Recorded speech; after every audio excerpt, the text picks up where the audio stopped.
Hello दोस्तों, मेरा नाम है रविकांत और मैं आपको आज सेल पढ़ाने वाला हूँ। सेल ये क्लास 9th का चैप्टर है, बायोलॉजी का चैप्टर 1। तो शुरुआत करता हूँ सेल।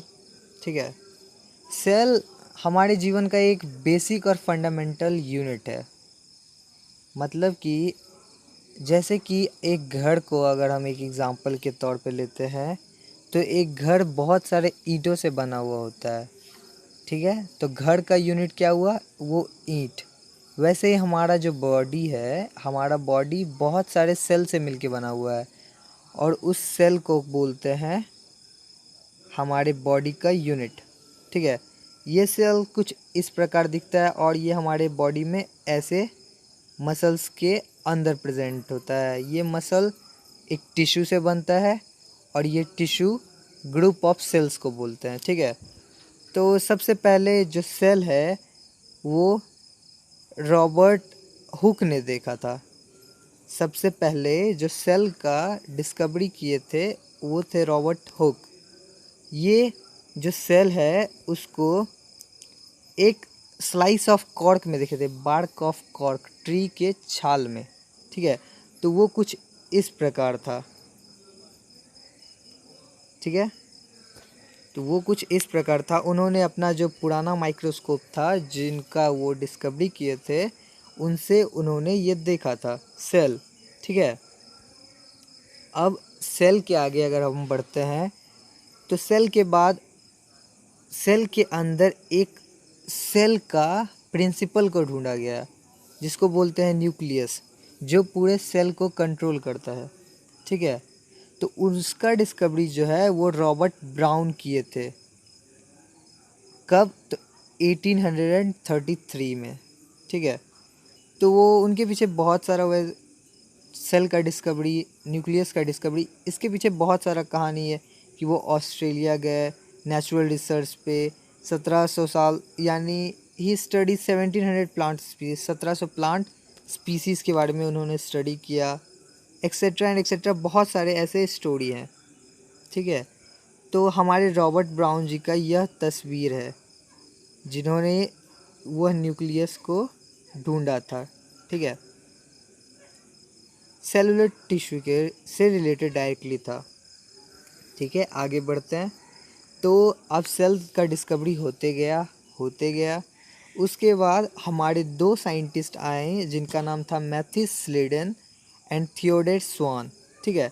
तो ये दोनों आपस में एक दूसरे से रिलेटेड कैसे हो गए ये भी जान लेते हैं। ठीक है। तो मैथ्यू स्लेडन जो हैं वो प्लांट के बारे में स्टडी करते थे, वो बॉटनिस्ट थे। ठीक है। ये बॉटनिस्ट थे और इन्होंने प्लांट के बारे में स्टडी किया, प्लांट के सेल के बारे में स्टडी किया और उन्होंने कहा कि ये जो प्लांट है वो बना हुआ है टिश्यू लेवल का। ठीक है। टिश्यू लेवल, बहुत सारे सेल का ग्रुप, सेल के ग्रुप को बोलते हैं टिश्यू। ठीक है। सेल के ग्रुप को बोलते हैं टिश्यू। ठीक है।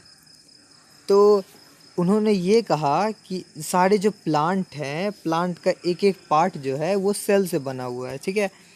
और उसके बाद थियोडर स्वान जो जूलॉजिस्ट थे, जूलॉजिस्ट थे, 1839 में उन्होंने यह बोला कि जो एनिमल का टिश्यू है वो भी सेल से बना हुआ है। ठीक है। उसके बाद ये दोनों आपस में रिलेटेड हो गए और आपस में इन्होंने एक सेल थ्योरी दिया जिसमें यह बताया गया कि all organism are made up of cells. ठीक है। All organism are made up of cells and cell is the basic unit of all living things. Okay. अब इन्होंने सेल थ्योरी दे दिया, सेल के बारे में भी एक्सप्लेन हो गया था, सेल का डिस्कवरी, सेल के अंदर न्यूक्लियस एक्सेट्रा एंड एक्सेट्रा के बारे में सारा चीज़ बता दिया गया था। फिर हमारे एक साइंटिस्ट थे जिनका नाम था रुडोल्फ वर्को। ये जो स्लीडन एंड स्वान थे, इन्होंने सेल थ्योरी तो दिया पर उसमें कुछ एक ड्रॉबैक था।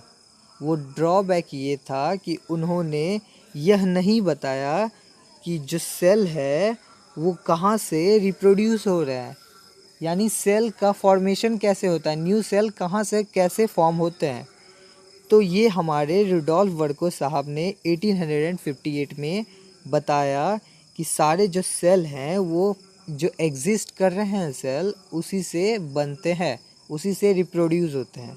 ठीक है, तो ये था हमारे सेल का डिस्कवरी जिसको हमने शुरू से पढ़ा।